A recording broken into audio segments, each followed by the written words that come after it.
Bonjour, l'émergence de l'Afrique au cœur de très nombreuses discussions. Aujourd'hui, dans notre émission Africa Europa, nous allons parler précisément de l'émergence des acteurs économiques dans l'Afrique de demain. L'émission Africa Europe continue, cette fois-ci donc avec la même configuration de notre plateau, seulement avec un nouveau venu, M. Marc Defosse. Enchanté. Qui êtes-vous? Que faites-vous? Et quel est ce lien avec cette émission ou bien avec quelqu'un de ce plateau, s'il vous plaît? Mon nom est Marc Defosse, comme vous l'avez très aimablement dit. Je suis juriste de formation, économiste de formation, et j'ai le plaisir de travailler avec M. Joël Bulelli depuis un certain nombre d'années et de participer à l'ensemble de ses projets et au développement qu'il est en train de mettre en place. On parle beaucoup de cette structuration des entreprises de M. Joël Bulelli, de ce qu'on appelle le OneCoin. Est-ce que vous travaillez un peu dans ce sens de structuration? Et qu'est-ce que c'est que cette économie structurale que vous voulez mettre sur place? Si vous voulez, le OneCoin est simplement un outil. Il ne faut pas se tromper. Le OneCoin, c'est une monnaie cryptogramme, c'est une monnaie née dans l'Internet, dans un secteur donné et par rapport à un groupe donné. Mais je dirais que la virtualisation de l'économie et du OneCoin, elle est valable pour n'importe quelle monnaie. Votre monnaie à vous, que ce soit en euros, vous payerez dans la zone euro vis-à-vis de gens qui acceptent l'euro. Et depuis Bretton Woods et la rupture avec la parité à l'or, je dirais que toutes les monnaies sont devenues quasiment virtuelles. Sous cet angle-là, ce qui est important, c'est que, en réalité, l'émergence de ces monnaies deviennent des instruments complémentaires qui permettent d'accompagner, je dirais, d'affiner et de relancer des économies dans l'économie.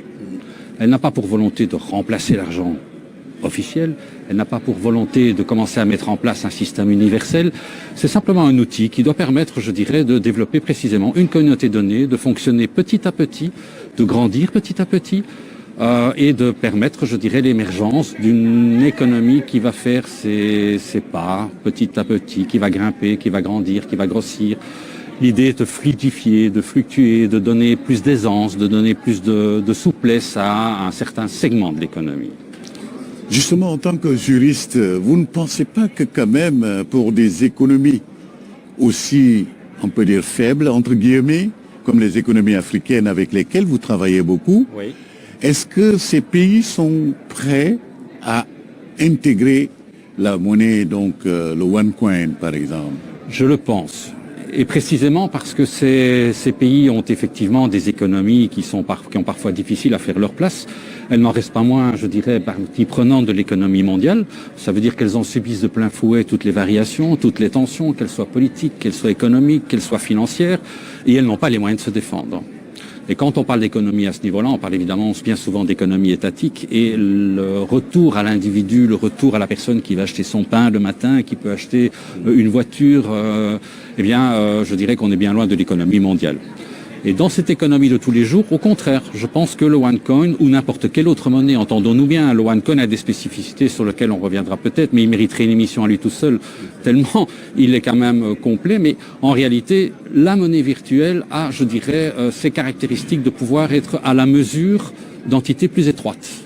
D'ailleurs, en Europe, vous avez vu l'émergence d'un tas de monnaies qui ont pour volonté d'être régionales, d'être locales, parfois d'être liées à un quartier.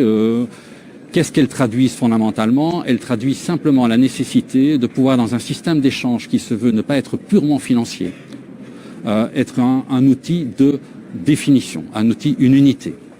Si moi, je donne des cours de droit à quelqu'un qui lui-même est plombier, je donne des cours à son fils, je donne X heures de cours. Son plombier, à son tour, viendra chez moi pour réparer ma fuite. Comment va-t-on évaluer? On est dans du troc, mais précisément, c'est ce qui a amené l'existence de la monnaie, c'est que le troc est compliqué à gérer. Et donc l'existence d'une monnaie virtuelle, il y a eu des marguerites, mais je dirais que l'imagination est au pouvoir sous cet angle-là. Chaque fois qu'on a créé des monnaies virtuelles, c'était pour la nécessité de pouvoir arriver à quantifier ces échanges informels. Et précisément dans des pays comme les pays africains, du moins dans certains d'entre eux, on est au troc, on est dans l'échange de services. Et la renaissance va passer d'abord par je dirais, le renforcement de toute cette base économique locale. Et le OneCoin vient précisément apporter cet outil Ok. d'évaluation. C'est la raison pour laquelle vous travaillez, Joël, avec M. Marc Depaux? Parce que de toutes vos entreprises que vous avez, est-ce qu'elles sont vraiment prêtes à intégrer ce système? Déjà, pour répondre avec Marc Depaux, c'est pas compliqué de travailler. Donc on travaille ensemble depuis de nombreuses années. Donc on a, j'ai envie de dire, développé une complicité. Donc il n'y a pas de souci de ce point de vue-là. Mais ici, au niveau du projet du OneCount, c'est vrai que M. Marc Depaux s'est attelé justement à rencontrer un peu plus la communauté OneCount, parce que nous avons pensé qu'à l'heure actuelle, cette communauté qui est composée d'à peu près 3 millions d'individus pourrait être intéressante pour soutenir l'économie au niveau du Congo. Et on donne la possibilité à cette communauté aujourd'hui de pouvoir, cet argent qui est numérique, on leur permet d'acheter des maisons à l'heure actuelle au niveau du territoire congolais. Donc oui, je pense que cette économie a tout à fait, ce OneCount a tout à fait sa place au niveau du Congo, et l'une de mes entreprises, Leader Construct, justement soutient ce projet. Marie de Tilly, comment présenter, après avoir entendu donc le député, après avoir entendu Nicole, Joël et Marc Depaux, comment vous pouvez structurer tout cela dans le cadre de votre travail de coaching ou bien de business etiquette? Eh bien moi, ce que je résumerais avec une valeur qui m'est très chère, c'est le partage. Et j'ai trouvé que justement quand Marc Depaux parlait de ce troc, je trouve que ça crée un lien.